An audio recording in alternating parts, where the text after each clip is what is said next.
कुछ ऐसे उपाय हैं कि जल्दी से भगवत रस जग जाए।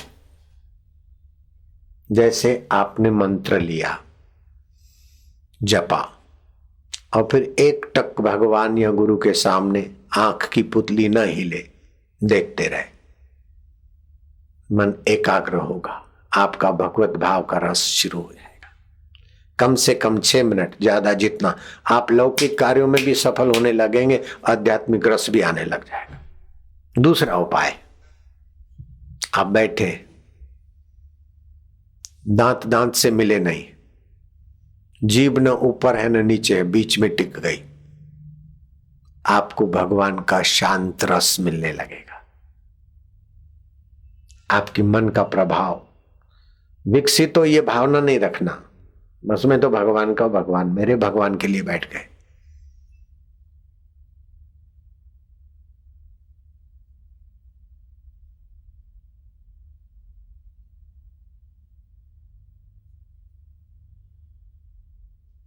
दांत दांत से मिले नहीं है, जीभ ऊपर नहीं नीचे नहीं, बीच में टिकी। जितनी देर टिकी उतना मन के संकल्प विकल्प शांत रहे। तो रस स्वरूप तो ईश्वर है, संकल्प विकल्पों की लहरियों से ही हम विरस हो रहे हैं। पानी तो शांत है, लेकिन तरंगों ने गहराई से हमको वंचित कर दिया।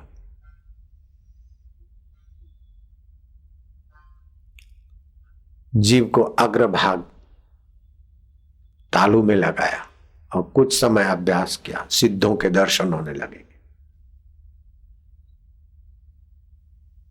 यहां पर रगड़ मारी, गुरु मंत्र का, सारा गुरु मंत्र का चिंतन न किया, गुरु मंत्र का बीज मंत्र ओमकार आपका व्यक्तित्व में और मन में, बुद्धि में ओम स्वरूप ईश्वरी शक्तियों का रस और प्रभाव आएगा।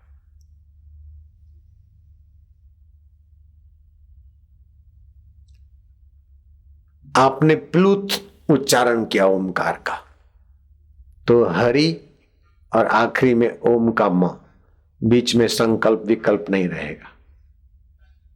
जो संकल्पों से शक्ति, जैसे धागा धागा धागा अलग करो तो टूट जाते, सभी धागे एकत्रित होकर रस्सा बांधे तो हाथी को भी बांध देंगे। ऐसे ज्यादा संकल्प होने से हमारी ऊर्जा, जीवनी शक्ति और रस नाश हो जाता है।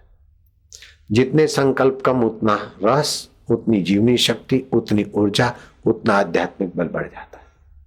तो संकल्पों की संख्या जितनी कम उतना व्यक्ति ऊंचा, और संकल्पों में विकल्प जितने कम उतना व्यक्ति सफल। कई लोग संकल्प करते फिर देखें होगा कि नहीं होगा, तो ये फिर नहीं। संकल्प विचार करके अपनी योग्यता उद्देश्य समझकर फिर संकल्प करे तो उसको पकड़ रखे। 10 माला का संकल्प करो तो 10 पूरी करना ही है। 10 प्राणायाम का संकल्प किया तो 10 प्राणायाम करने ही है। मैं जब साधना करता था ना, तो कभी कभी ऐसे ही, एक बार मैं हेमकुंड जाने को निकला, फूलों की घाटी देखनी थी मुझे। हेमकुंड नहीं जाना था, लेकिन उसी इलाके में फूलों की घाटी थी, राम तीर्थ का वर्णन था। तो वहां तो ऊपर दो जरा सा चलो और ऑक्सीजन की कमी और हांफने लगे, और मेरा सीधा सामान, बिछाना, खाना सब साथ में रखता था, किसी के हाथ का मैं खाता नहीं था, बहुत शुद्धिकरण में मानता था। तो एक लोहे की बैग थी, उसमें भी सीधा सामान, स्टोव सब था, दूसरा बड़ी, और फिर पहाड़ी पे चढ़ना फिर उतरना। तो पांडवेश्वर ऐसा कोई जगह आती है बद्रीनाथ के रोड, वहीं से हेमकुंड जाया जाता है, पांडुकेश्वर ऐसा। तो वहां पहुंचना है, बस पकड़ना है, थोड़ा चलूं तो दम घुटे, तो बीच में रखता। मैं सोचा कि अभी काली सड़क जब तक नहीं दिखी तब तक ये सामान नहीं रखूंगा। तो चलने में तो करे, लेकिन एक बार संकल्प किया, वहां पहुंचा तो छोटा छोटा कभी ऐसा इतना तो करना ही है।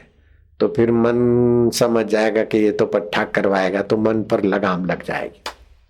इतनी माला तो करनी है, इतनी देर तो बैठना ही है, इतना जब तो करना ही है। तो मंत्र जाप करें और इसमें उद्देश्य भगवत रस का रखें, भगवत प्राप्ति का रखें। तो जल्दी कल्याण होता है।